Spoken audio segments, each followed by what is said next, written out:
Hi again, and welcome to the second part of the video about my first broadcast match. You see that I don't have much experience in doing these things. My original intention was to make one video with a playing part and an analysis part, but instead of pausing the video, I stopped it. So we have actually the same show, but in two different videos. So we are going to analyze the same match that I just played a few minutes ago with Craig Conrad with Extreme Gammon. That was the same software that analyzed it on Backgammon Galaxy, but with a slightly different setting, as we are going to see very soon. In Backgammon Galaxy, the analysis is done in a certain depth that is quite respectable, of course. But when you analyze with the software, it is a deeper analysis, and sometimes it catches errors or shows bigger size errors than you happened in when you were playing on Backgammon Galaxy, and sometimes it's the other way. Sometimes it turns out in deeper analysis that an error was not that big. We look at the performances, this 1.34, if that showed up on Galaxy, then I would be getting a rating of superhuman instead of galactic, which is like the second best, but still incredibly high, incredibly strong. And then there is no human who can perform, not even me, not even the best players in the world that can perform steadily and constantly anywhere near this level. This is legendary level. The best player in the world is Mochiyuki Masajuki. I don't remember exactly the name, also known as Mochi, very, very well-known player. Difficult to pronounce his name, but I'm still learning it. And he has a typical performance. He's the only player in the world who can keep his performance steadily below 2.5, which is incredible. Nobody even comes close to that. And that's really by far the best player in the world. Obviously, Mochi would get many performances that are well below 2, but the average, of course, is above 2. That's as far as a human has ever gotten on a steady basis. And the opponent, if this was the number that appeared, 14.95, if that appeared on Galaxy, it would be called intermediate also on Galaxy. Those names pretty much reflect the playing strength. Let's see what happened in this match. I started with 2-1, which apparently is very closely the best move in the opening. It's a very, very slightly better to play the one from here. We call it the ace in backgammon. The number one, we call it an ace. To play the ace from here, from the back. That's very, very slightly better, almost insignificant. It's more a matter of preference, of style. I explained during the match why I chose this move, which is the one I usually play in an equal score. Again, if I had an advantage, then it becomes clearer that it's better to play from the back. When you are leading, you don't want to take too many risks. You don't want positions that are too gammonish, that lead to too many gammons. You want to stabilize, to have games that play more solidly for 1 point each, so your lead means more. But not when the score is equal, then the moves are pretty identical in their value. And my opponent, of course, played the best move, making the bar point with 6-1. And now this roll wasn't so good for me. You see the little red sign here next to the roll. It means that this roll wasn't so good. Of course, it's one of the only rolls that doesn't make this point here. I wanted to make the 5 point. What I did on the first move is called slotting it. I'm preparing to make the point by putting one checker and understanding here that if it doesn't hit me immediately, I make the point next move. All of my rolls make the point next move, except for 5-4 or 5-2. You can check that for yourself. 5-2 is not that bad. I can play the 5 from here and the 2 from here, and I make another beautiful point. So 5-4 might be the very worst roll, the only roll that not only doesn't make the 5 point, but doesn't make any point and just leaves it open. By the way, 5-4, if you didn't have a point here, I could at least make this point here, the 1 point or the ace point. Could play the 5 from here, the 4 from here, at least make a point. But now this is the only roll that leaves me still with an open plot here. That's very unlucky, of course. And I simply run from the back. That's what a bad thing to do. I had a dilemma whether to run all the way or only to run here and play the 5 from the midpoint and have some more of an attacking structure and maybe prepare to anchor, to prepare a nice point here on his 20, on my opponent's 20. Apparently the two plays are pretty close, but I chose the better one. 24-13, the opponent runs to the midpoint. That's the best move. And my move again is correct, making the point and connecting my two blots, my two isolated pieces, they're called blots, in the back. And the opponent also plays the best move, sending me back. And I rolled really well, entering, hitting, making a beautiful point in my own outfield. And I have a very beautiful lead now. Many of his rolls allow me to send the cube next roll. You notice, by the way, a cube means that I offer to double the value of the game. And if the opponent estimates that he's going to be losing more than 1 point by taking the cube, he should drop it. And we see here that at this moment, after I'm hitting, after I'm entering, hitting, and making the point, after my play, my position is worth 83.5 hundredths of a point, very close to a point. In those situations, it's very often good to offer to double the game, and the opponent has a close decision between taking and dropping. A lot will depend on what the opponent will roll next move. And again, the next move was very unlucky for me. The next roll, we can see here in the red, unlucky roll for me. He enters and hits back. Apparently, it was quite a gross error to make him the anchor. According to this evaluation, I could pretty much cube already if he made here this point. And of course, I'm nowhere near cubing. I still have a solid advantage. We can see by the numbers, a 0.40 of a point. It's a big advantage, but it's nowhere near a cube. Those numbers here already take into account the potential of cubing. Maybe we will do another training once about those equities and how they relate to cubes. We can speak about such things about as cubeless equities and cubeful equities and equities in general. That's the subject of a separate lesson. Here we are only analyzing a match, and we are not going too deeply into theory. But here he enters bar 21, and despite what I thought about anchoring, it would be a very, very serious error to anchor, and his hitting play is much, much better than anchoring, of course. So here I correctly enter and hit. Of course, I have the better board. I should be doing it, even though we notice that the play of entering and running, because I have only one checker back, is not so far behind, only by 3 hundredths of a point. It's not very far behind. Okay, now the opponent entering, hitting and running, apparently that's not the best play. According to the computer, it was slightly better when there is a green sign. It means an error, not a very big one. Mark Olsen calls it half a blunder when it says 0.04, because a blunder would be red and it's 0.08, half a blunder. So kind of a middle-sized error, not the smallest one, of course.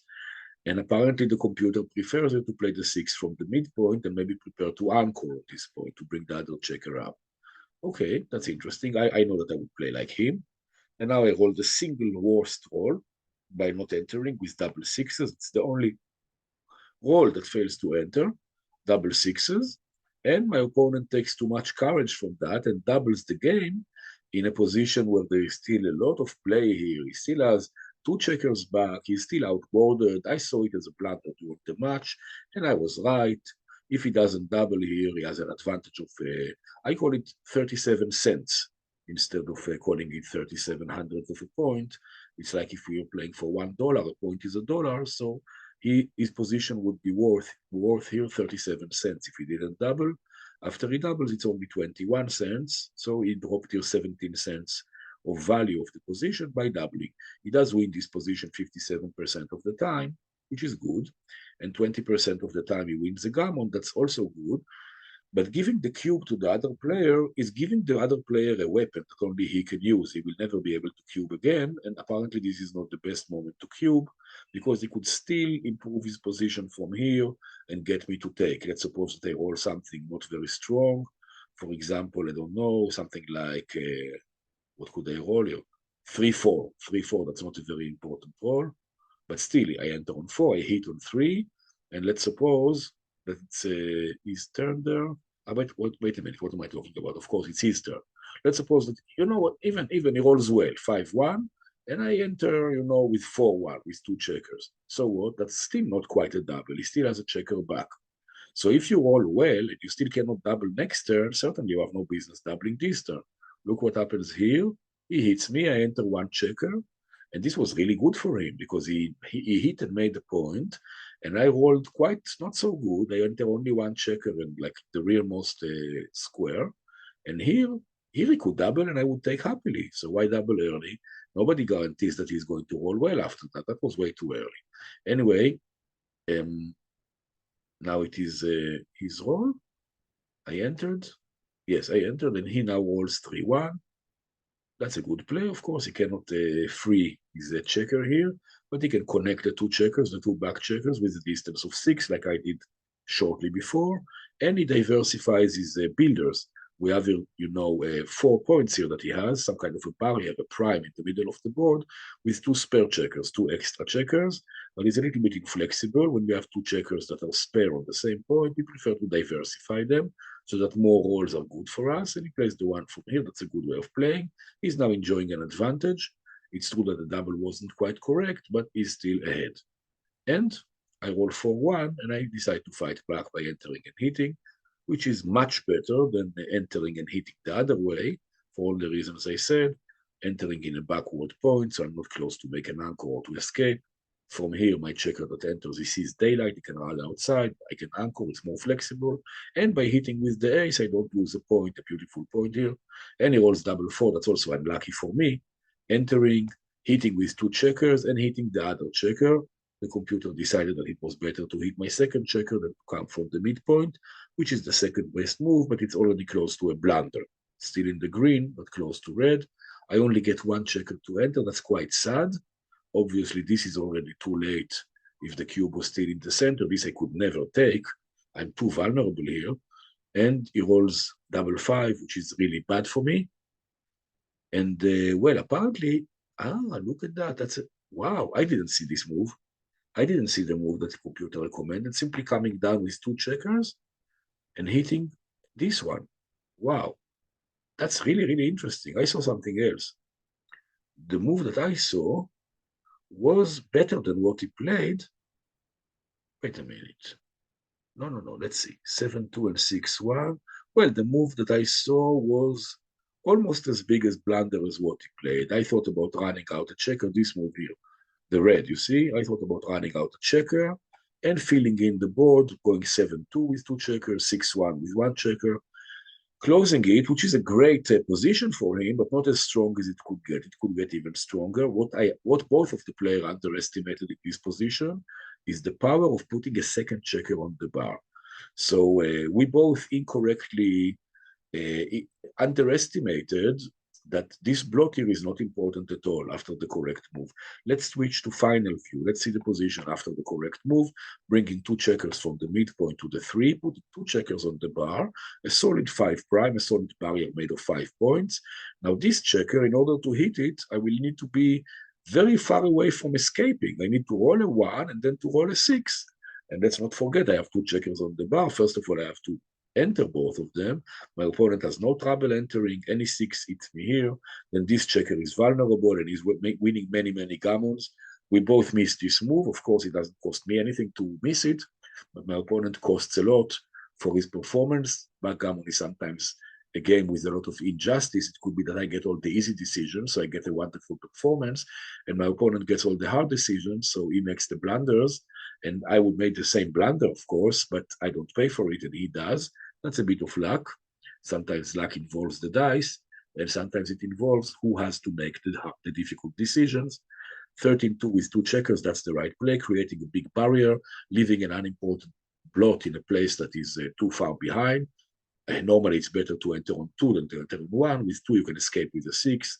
With 1, it's true that you hit a checker, but you need to roll a specific 1 and then to roll a specific 6. Meanwhile, the opponent is running out of you. And let's not forget, it is still a 4 board. You still have 2 checkers on the bar. Definitely that's the best move. I totally failed to see it.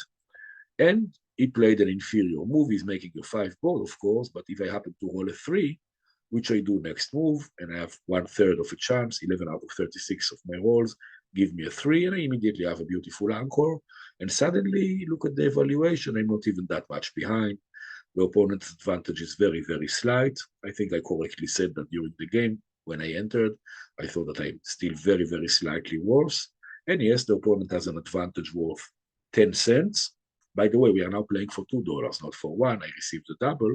So when I say 10 cents here, those numbers are always a fraction of the current value of the cube. So strictly speaking, I should say 21 cents, 10% and a little more of $2, not 1. But we are used in backgammon to always count, maybe I say always in cents or in 100ths or in 1000s, it's the same word, but always counting from the current value of the cube. That's how we do it. So it's still 10 cents. But it's a cent of not of a dollar, it's a cent of $2. I hope I'm still making some sense here. And after the opponent rolls a 13-8, the advantage goes to me, which I also understood during the match. He didn't play exactly the best move, but quite close. The computer recommends to run from the anchor when I still don't have a very strong position. I still don't have a strong board.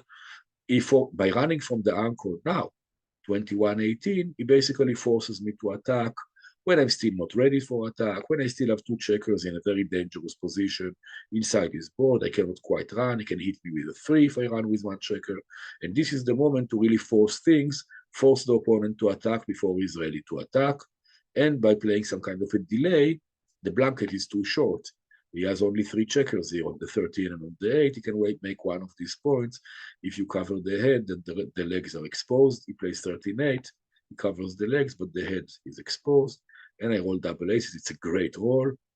Let's switch back to arrow mode.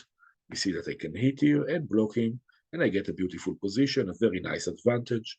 He enters, and I already consider a cube. Apparently, it is still too early, just a little too early, just like I said. Well, it's almost a blunder here to double, but it's already getting close. I mean, it's not even a full blunder, it's just almost a blunder, so a cube here wouldn't be so much out of place. I still win the 66.5% of the time, 15% gammon, but we can still squeeze a bit more of advantage if we roll well, and still be able to, sorry about that, still be able to profitably double next turn, so there is no rush to double just now, which is what we did. We rolled really well, double threes, and continued to blockade him, which according to the computer is much stronger than making a board point. I always like to have many checkers in front of his anchor. It's more flexible. Also, if he runs from the anchor, I get attacking power on his blot. Still, he has here 3 checkers. It will take him time to run 2 checkers away from here with all of the numbers blocked except for 5. But it's a question of principles. And of course, I want to blockade him as much as possible. He's way ahead in the race here, and I really don't want him to escape so quickly. So that's the correct move. And after he completely uses up his flexibility, and he has 6 checkers behind my anchor, 2 of them are completely buried. Buried checkers are checkers that serve no purpose and can never move. We can say that 2 checkers on the ace and 2 checkers on the deuce, the 2-point is called the deuce, serve a purpose because they block board points, but the 2 extra checkers are just buried. He's in an awful position here. Apparently he can still take. I thought he had to drop here, but if you notice, by taking this cube, he's down almost a full dollar, over 99 cents. So it's pretty much indifferent whether he takes it or drops it. It's still apparently a take, even though I noticed that I win here a gammon 17% of the time, but because of his strong board, he will also win a few gammons here and there, and with 27% winning chances, he can still take this cube. He could drop it, of course, and be behind 0-4, but from 0-4, according to match equity tables, he will have only 24% chance to win the match, and here he has, if he takes, he has close to 27% chance to win the game, not the match yet. The game will be for 4. It's true that in some of the cases he will lose a gammon and the match is over immediately against him, but there is also a small number of cases, 4.5%, in which he wins the match immediately. So it's just a borderline take pass, which happens to be on the take side. He can still take it. I thought it was a blunder to take. I was wrong. And I used the opportunity to run a checker from here when I'm close to invulnerable to most of his rolls. He has to break a point here. I hit another checker, and now, of course, this would never be takeable. He's now in a very bad position. He's winning this only 17% of the time. He enters, and he should play the checker up. Of course, we see that it's an error. He's losing 3 cents by not playing it up. Now it's 3 cents of $4 already, so 12 cents ordinary value. I bring my checkers home. He keeps crunching his board, getting weaker and weaker. Again, the ace should be playing up. Now it's a bigger error. It's 5.5 cents. It's getting more critical because I'm bringing more attackers, more spare checkers on my points, on my prime. I can attack. I can make more points. My gammon chances are increasing. So it's a bigger error to leave this blot behind than it was last move. He keeps it here because he wants to escape with a 6, but the risk outweighs the benefits. I roll double 4s. Beautiful roll, putting him on the bar and making 2 more board points. 24% gammon. That's huge. He cannot move. And now, in the next few rolls, I'm simply bringing the checkers home. He's running and clearing a blot at home. I'm taking a risk here, which I apparently shouldn't have taken. I was undecided about this move because I I wasn't sure if I should have taken that risk. Of course, my win does it have, no, it's a bad move actually. I don't even win more gammons. There was a way to hit here that was better. So hitting was not the error. Hitting is fine in playing for the gammon. But look what I did here. I played the ace up, which absolutely serves no purpose. It will just be awkward here with the sixes blocked, and here it's no risk on the 11. Instead, after I hit with the 5, I should play an ace from the 2. Let's look at the final positions here, and let's see what I should have. I should have hit with the 5 and then play 2-1, so I can close it next move with a 6. Or if he enters, I can hit back with a 6. That was the correct move. Very good, and I missed it. That was imprecise, of course. I hit in a way that I cannot cover next move unless I'm lucky to roll a combination of two numbers that are together 7 or 9. Only then I can cover, so that was quite inaccurate. He didn't enter on my blot, so we simply keep playing logical moves. He begins to run. I come home. 14-10, he keeps running 8-2, and of course, leaving the 3 exposed, there was a cross blunder, a serious one. He drops 14 cents here. He gets Gammon there 11% of the time instead of 3% of the time if he simply ran and didn't leave the blot. He also wins less often. He wins 8% instead of 11. Wow, I didn't even see winning chances here, but of course, getting hit will not contribute to his winning. That was a serious error, a serious blunder. And now, okay, I missed him, of course. I keep coming in. He keeps running. It looks like he's going to save the gammon, of course. I don't win a gammon very often here, only 2.5% of the time. He keeps running, and now 6-4 is not such a lucky roll, but of course, not a big disaster. Most of the time, he's going to miss, and even if he hits, so what? He has a bad board here with many blots.